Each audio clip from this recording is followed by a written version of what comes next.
konten agak lama karena nunggu kuliahnya panjangan dikit. It was awkward before. Mari kita bahas karya dari Ari Kewuyo. Dia meneliti 381 anak muda di Nigeria. Sebenarnya bingung juga sih 18 sampai 40. 40 masih muda ya. Jadi dia ingin melihat bagaimana paparan dari fake news yang dibuat dengan AI, atau dia menyebutnya secara lebih gampang itu karena dari AI fake news exposure, jadi dia singkat jadi AIFNE, dan dia pengen lihat dari psychological factor-nya, itu termasuk dari critical thinking dan emotional attachment-nya terhadap fake news tersebut. Juga dia ingin melihat nih, karena mungkin kalau ada low critical thinking, dan kalaupun misalnya dia emotional attachment-nya cukup tinggi, apakah itu akan bisa membuat mereka jadi lebih rendah kepercayaan terhadap medianya, dan bagaimana itu nanti pada akhirnya akan membuat mereka menjadi semakin antisosial.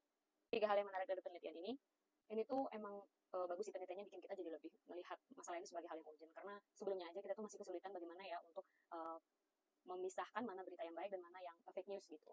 Nah ini ternyata kita ditambahin lagi dengan kita harus cermat untuk membedakan mana yang memang dibuat oleh manusia dan mana yang AI generated. Menurut aku itu juga sumber yang paling penting kalau misalnya kita mau melakukan intervensi, karena memang untuk melakukan atau memutuskan sesuatu itu memang dibutuhkan critical thinking dan kemampuan kita untuk menilai pada saat itu, atau pada setiap saat sih sebenarnya kemampuan emosional kita dalam melihat suatu informasi itu apakah sebenarnya penting untuk di-share, kayak apa sih sebenarnya informasi ini yang penting, kenapa ini penting buat aku, dan kenapa ini ada kepikiran aku untuk nge-share. Kalau memang kita nggak punya critical thinking yang bagus tuh, jadinya asal-asal share aja gitu, dan itulah yang bikin situasinya jadi tambah parah, karena banyak yang asal main share aja tanpa mikirin efek jangka panjangnya. Tapi balik lagi, penelitian ini tuh yang pertama, dia itu adalah survei, yang balik lagi karena dia self-reporting, jadi pasti ada bias di situ. Biasanya kalau di riset itu tuh selalu ada justifikasi kenapa ngambil datanya di sini. Nah, kalau di penelitian ini aku belum ada membacanya secara spesifik kenapa harus di situ. Ya mungkin alasan practicality ya, atau lebih biar praktis aja mungkin karena kampungnya di situ. Pertanyaannya yang pertama, kan memang disadari ya kalau berpikir kritis dan keterikatan emosi itu sangat penting.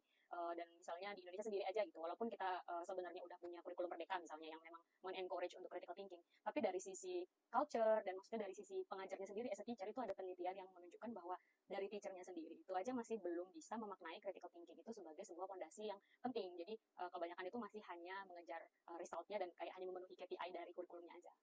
Dari 2 skill itu yang udah berkembang dengan baik kan akhirnya jadi orang bisa lebih sadar dan mindful ketika sebelum nge-post sesuatu atau nge-share sesuatu itu, biar supaya kita bisa memberi jarak dan kayak mikir dulu ini sebenarnya buat apa sih.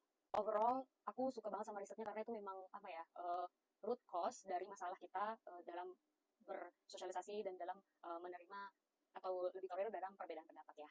Nah, jadi ketika misalnya kita udah mulai berpikir kritis dan kita sudah bisa meregulasi emosi, itu harapannya kita bisa menavigate semua hal-hal yang ada di baik misinformasi ataupun konflik itu di masa sekarang ini, apalagi dengan ketambahan beban dari AI generated content. Kalau dari kalian apa nih fake news yang dibuat oleh AI itu yang paling menyebalkan tuh yang mana?